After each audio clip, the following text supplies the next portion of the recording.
Pas ditës së sotme Glau Konjufcës, mandatarit për kryeministër, i mbesin vetëm edhe 2 ditë afat për të formuar qeverinë e re.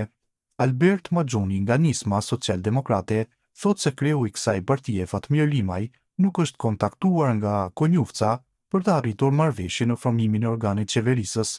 Në emisionin Ora 7, Maxhoni tha se Nisma nuk ka pasur kontakt nga pushteti qendror, që nga takimi i fundit mes Limajt dhe kryeministrit në detyrë, Albin Kurti. Tutje Maxhoni deklaroi se pos vetëvendosjes, të gjitha partitë shqiptare që ishin në takimin konsultativ me presidenten Vjosa Osmani, sipas tij ishin të pajtimit që Kosova të shkojë në zgjedhje të parakohshme parlamentare.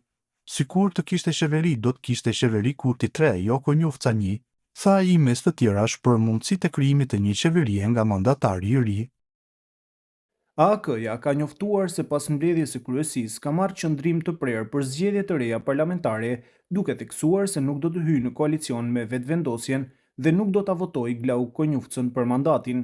Edhe LDK deklaron se Konjufca nuk do të arrijë ta formojë qeverinë dhe se zgjedhjet janë zgjidhja e vetme. Ndërkohë, PDK thotë se njësoj si Albin Kurti do të dështojë çdo tentativë për ta zgjatur procesin nga vetëvendosje. Opinionisti Gani Mehmeti në një prononcim për Bota Sot ka bërë thirrje që nëse partitë janë kundër Albin Kurtit si kryeministër, atëherë ta votojnë Glau Konjufcën për të shmangur zgjedhjet e reja, të cilat sipas tij kushtojnë dhe dëmtojnë punëtorët, pensionistët dhe ata që paguhen nga buxheti i Kosovës. Ai tha se partitë po udhëhiqen më shumë nga etja për pushtet se sa për interesin e shtetit. Duke ditur se çka ju pengon, duke ditur etjen tuaj të madhe për pushtet e jo shumë për shtet, duke ditur e njohur ambicjet tuaja, duke ju njohur nga e kaluara që nga pas lufta dhe nga shpallja e pavarësisë së Kosovës, ju thërras, nëse jeni kundër Albin Kurtit për kryeministër, votojeni Glau Konjufcën. Po, këtë u a them sinqerisht dhe pa të keq, evitojeni dy palëzgjedhje të Kosovës, sepse kushtojnë, po edhe të mos i lini punëtorët, pensionistët e të gjithë të tjerët që paguhen nga buxheti i Kosovës pa paga, thot ai. Mehmeti paralajmëron se nëse vendi shkon në zgjedhje në prag të vitit të ri, vota do të anojë sërish të fortë ka lëvizjes vetëvendosje, madje sipas tij partia e Kurtit mund ta kalojë edhe 50% ose të shkojë drejt 60%, duke qenë në gjendje të formojë vetë institucionet pa kushte nga subjektet e tjera politike. Ai thotë se nëse partitë janë kundër Kurtit, duhet të mbështesin Konjufcën, përndryshe nuk duhet ta quajnë diktator më vonë, pasi do ja mundsonin vetë dominimin politik. Në anën tjetër, nëse shkohet në zgjedhje në vigjilje të vitit të ri, para prapa disponimi i votuesve do të shkojë tek lëvizja vetëvendosje, ashtu sikurse pas rënies së qeverisë Kurti 1, që fitoi mbi 50% dhe do të marrë edhe bukur mirë përtej 50%-shit dhe do formojë vetëm qeverinë dhe institucionet e tjera.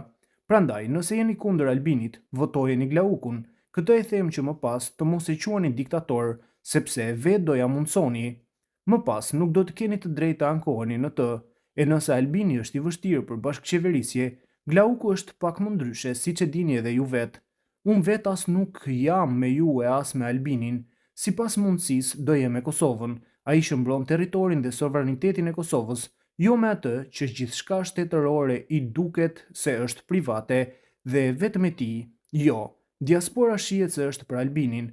Ajo është për zgjedhje në Kosovë, jo vetëm ata, por do të ndikojnë edhe në familjarët e tyre të votojnë lëvizjen vetëvendosje dhe do të kalojnë ndoshta edhe 60% e fitores së lëvizjes vetëvendosje, me çka do të duhet të luajë as të kushtëzoj me Duda Bale, as lista serbe, as partitë e tjera për formimin e kuvendit të Kosovës, qeverisë dhe institucioneve të tjera.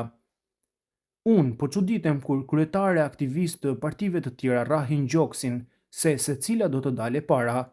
Jo, absolutisht jo. Këta muaj ngërçi mbahen mend nga votuesit se të gjitha partitë kanë kontribuar këtij ngërçi dhe i kanë mundsuar edhe Albin Kurti të qeverisë si kryeministër në detyrë.